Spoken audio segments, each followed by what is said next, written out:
Hey guys, I want to go ahead and talk real quick about how to examine a Japanese sword with proper etiquette.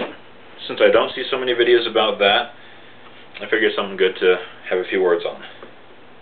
Now, when you take the Japanese sword to examine rather than use, you don't want to draw it out like this. That's an aggressive movement, aggressive posture. Not something you want to do when you're only going to be inspecting a blade.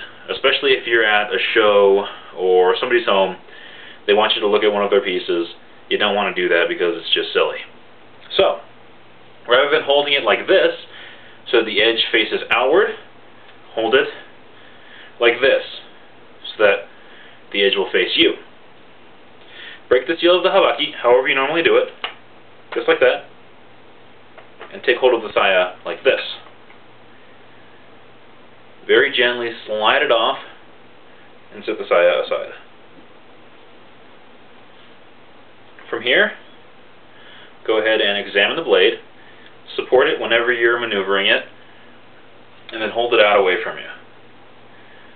Go ahead and look it up and down. You can see a lot of the basic qualities of the sword itself. When you turn it around, bring it back in, support it again, turn it, and then look at it again. Once you've done that, you can hold it towards the light. My light source is over there, so you hold it with the blade towards the light. Move it around a little bit, you can see all the different reflections, all the different qualities of the steel. The crystal structure in the steel itself will give you different reflections off of all the different little crystals in there, depending on how you lean it.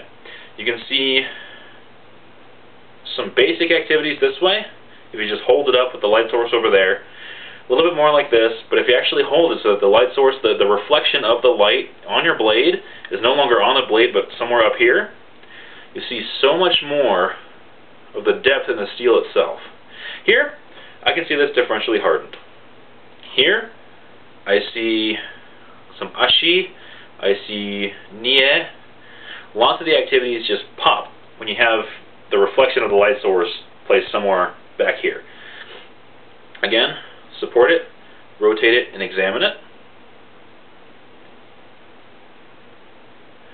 Examine the munet, and examine the ha.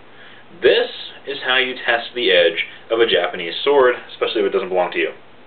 Tameshigiri is, of course, testing the cutting ability of you and the sword. This is how you check the sharpness of the edge. You don't take a Japanese sword and do this, because that makes you look like a jerk. Take the Japanese sword, hold it in the light, and look for reflections on the cutting edge itself. You see a little tiny hairline reflection going down anywhere along the ha of the blade? That's a dull spot. If you don't see any, then it's sharp as heck. Treat any Japanese sword, or any sword at all for that matter, like it's sharp as heck. Always best to be a little bit safe than missing a few fingers. So that done, go ahead and return to the saya.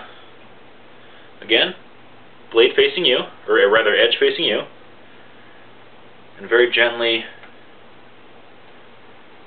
replace it into the saya. Bring it down here, make sure the fit's nice and tight, and that is done.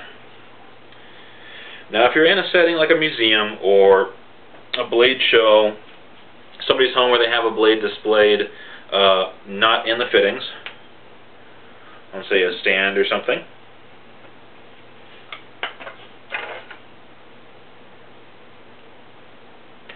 the blade is just sitting there like this. When you go to inspect the sword, don't lean over like this and go, oh man, that's really cool. Talk to them about the sword like that. While it may be acceptable to some, traditionally that's very, very bad manners. What you want to do is you want to, especially in museum settings where you may have a pamphlet, blade shows where you may have a flyer or something like that, if you're in somebody's home, maybe have something with you, hold something in front of your mouth. Doesn't matter what it is, hold it in front of your mouth as you examine the blade. Every time you go to talk, you open your mouth, you move your jaws, you spit. Stuff gets all over the sword. If you don't, even if you don't see it, it's there. So hold something up in front of your mouth if you're going to be looking at a very, very nice sword and talking about it. Some people even go so far as to, if they're going to be holding the sword, they hold this in their mouth, like this.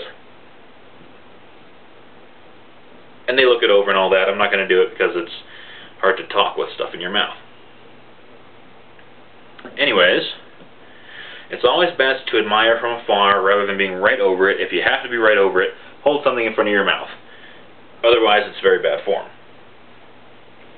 I believe that's pretty much it for basic handling, or basic examination. Oh, handing a sword off. If somebody hands you a sword, then you examine it, finish all your examinations, all that. When you go to hand it back to them, don't give it back like this, with the edge facing them.